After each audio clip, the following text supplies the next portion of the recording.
Hi, DJ Tina here, host of HMCB Canada Easing. On the phone with me today is Twisted Roots. Hey, this is Adam Powers. I play guitar for Twisted Roots. Hi Adam, congratulations on your recent CD release, Sky's Fire. This CD is creating a huge buzz in the media with lots of airplay on radio. Can you tell our audience some of the hot burning highlights of Sky's Fire and The Black? Okay, well, you're talking about 12 Skies Fire in the Black, and that's actually an album that came out a year ago. We just released a brand new album called Volume 1.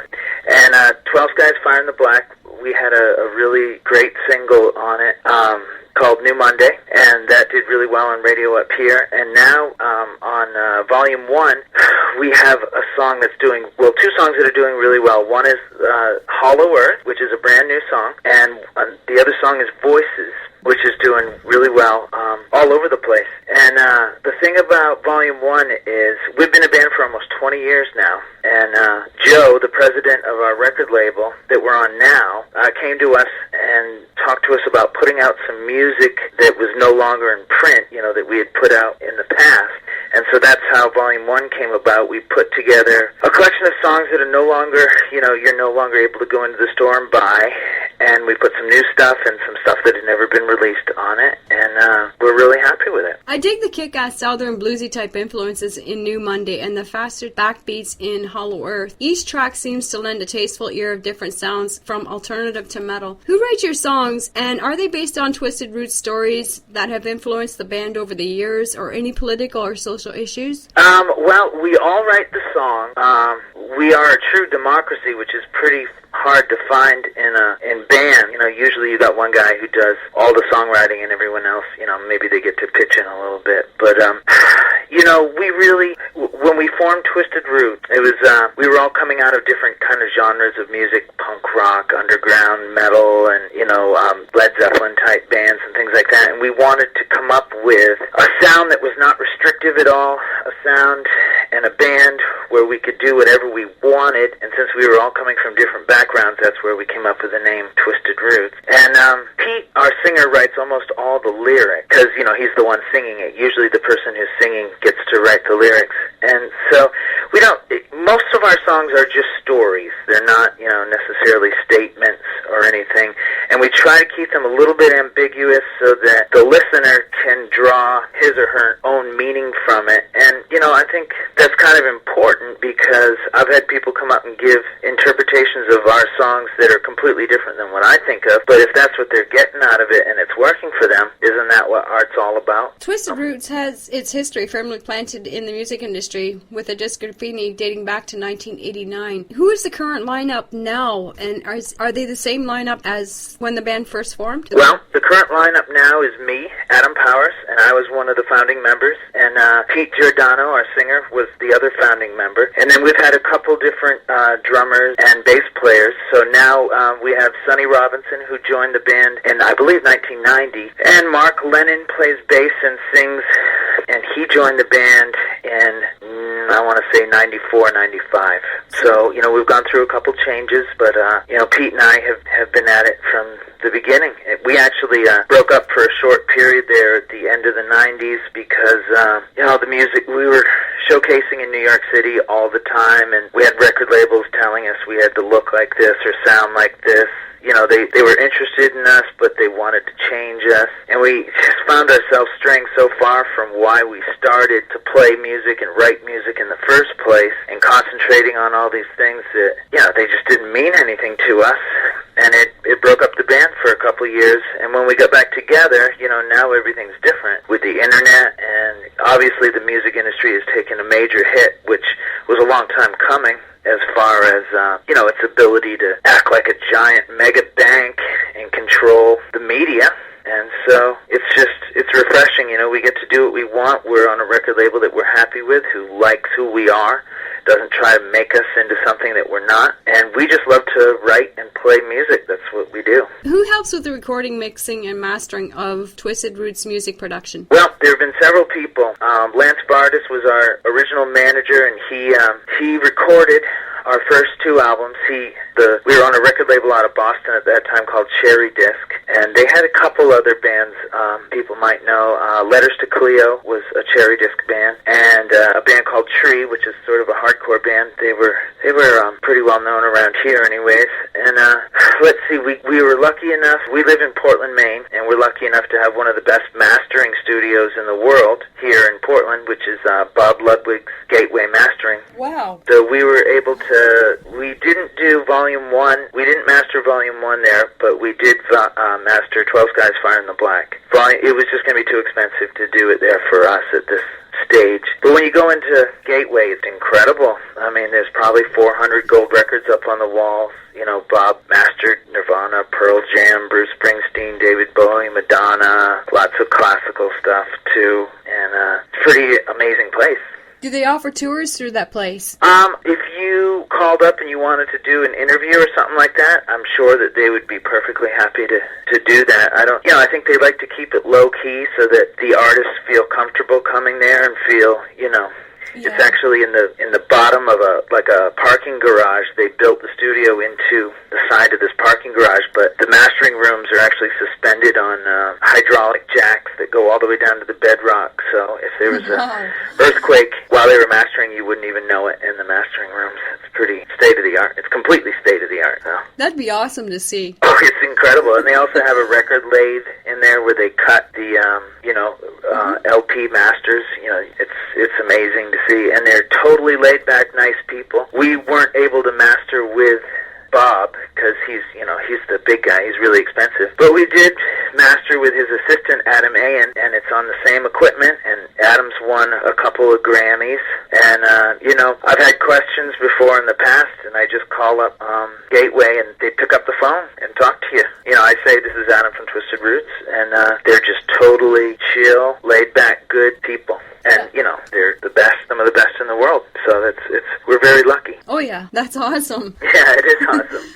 Yeah, for sure. And as far as, we recently just worked with a guy named John Wyman. Oh, yeah? Who has done a whole bunch of albums in this area, and he's a very up-and-coming producer. We've known him since he was just starting as an assistant and never had the opportunity to work with him. And since our guy Lance was busy, Lance ended up mastering Volume 1, but we went in, and since we were going to put out this collection of songs, and we didn't really want to call it a greatest hits album, because I think that's just kind of cheesy, we wanted it to be a retrospective album, more of a collection of interesting songs. So, there were a lot of people around the world that hadn't heard Twisted Roots, and this was an opportunity for us to put that all out there. But we went in and recorded 2 brand new songs for this, and John Wyman was able to get us in, and he did a fantastic job. He did Hollow Earth. That was great. I like the special effects of your 12 Skies video. Will you be producing any more music videos from Skies, Fire, and the Black? Yeah, we will.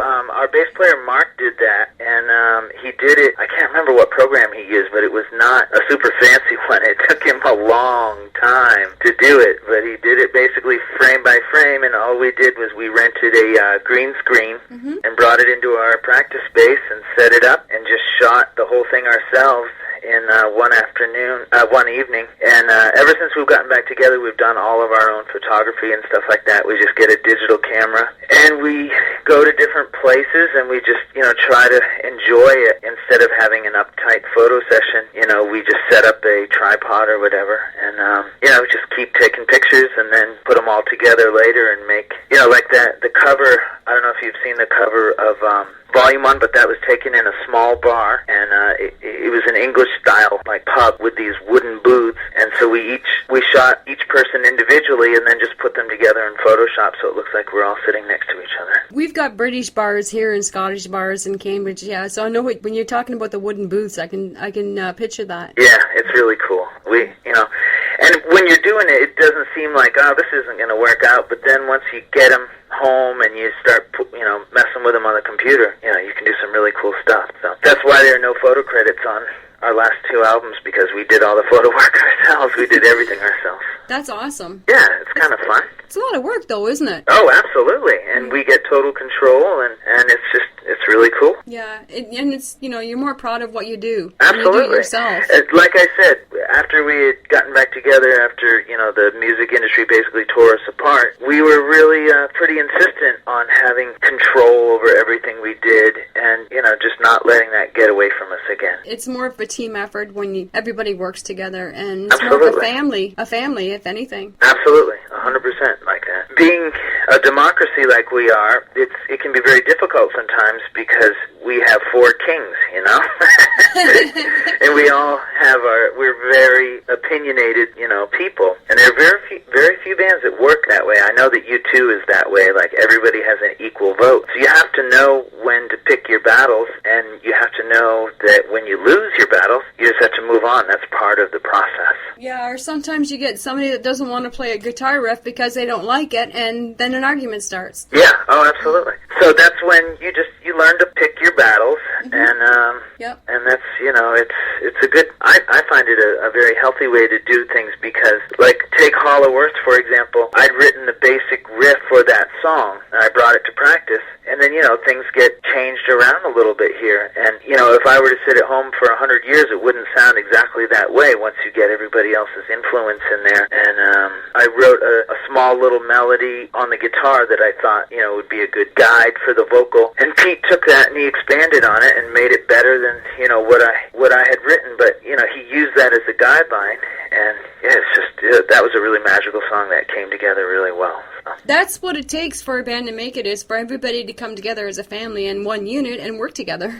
Exactly. Yeah. That's what we think. Well, and we're huge supporters of original music, whatever you're playing around here, because when we started in '89, it was mostly cover bands around here, and just, we were playing heavy music, and to get into the big clubs and stuff like that, pain in the ass. Nobody wanted to take a chance on original music, and, all the clubs, they had their cover bands, and they knew they had their guaranteed crowds and all that stuff. So we've always been, supporters of the art. We're very much for it. We have Elements in Kitchener, and all the huge bands from the U.S. come and play there. Oh, yeah? Yeah, and the Hard Rock Cafe in Toronto. There's places to play everywhere in Ontario. Madison Square Gardens. That's cool. And that's where people pay a lot for their entertainment, but they do draw crowds, and everybody goes to see them. That's interesting. I've been kind of keeping my eye on a band from Toronto for a while called Metric, and I think that they're going to be really big. If they can break in the U.S., I think they'll break in the rest of the world huge, but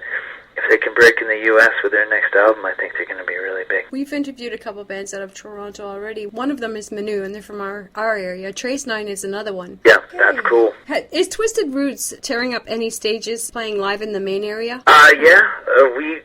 We play all over the place. We were lucky enough this January to get the opening slot opening up for Ozzy Osbourne at the Civic Center here in Maine, so we got to play opening for Ozzy in front of, 8,500 people. That's very impressive. It was awesome. I bet. Got any wild stories to tell from that one?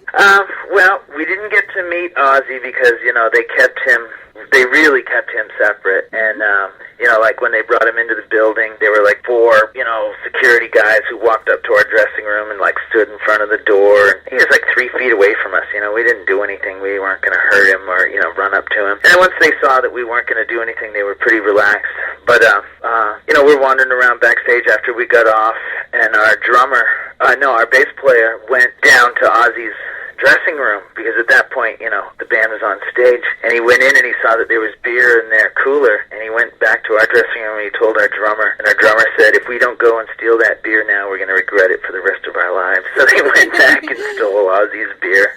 No. That's not cool. They were done with it. It was actually Zach beer, because Ozzy doesn't drink anymore. Oh, okay. Well, but it was just fun, Yeah, maybe that wasn't so bad. No. He doesn't drink anymore. Can you tell us about your 2003 benefit concert for the 9/11 Children's Fund? Is the band still raising awareness for this fund? Well, we're not personally involved with that.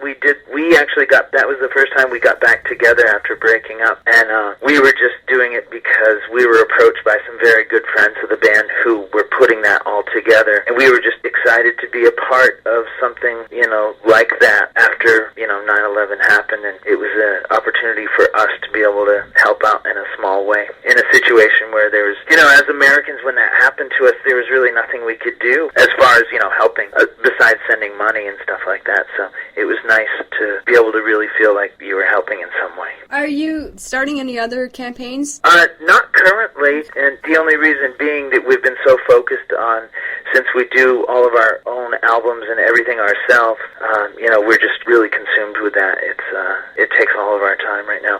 And we're really about to start shooting another video, and that's probably going to take us a good month of, hard work to really do. So, any plans for Twisted Roots to tour in 2008, the remainder of it, or 2009? In 2009, we plan to tour, and, hopefully we're going to follow the radio and see where people are receiving our music positively.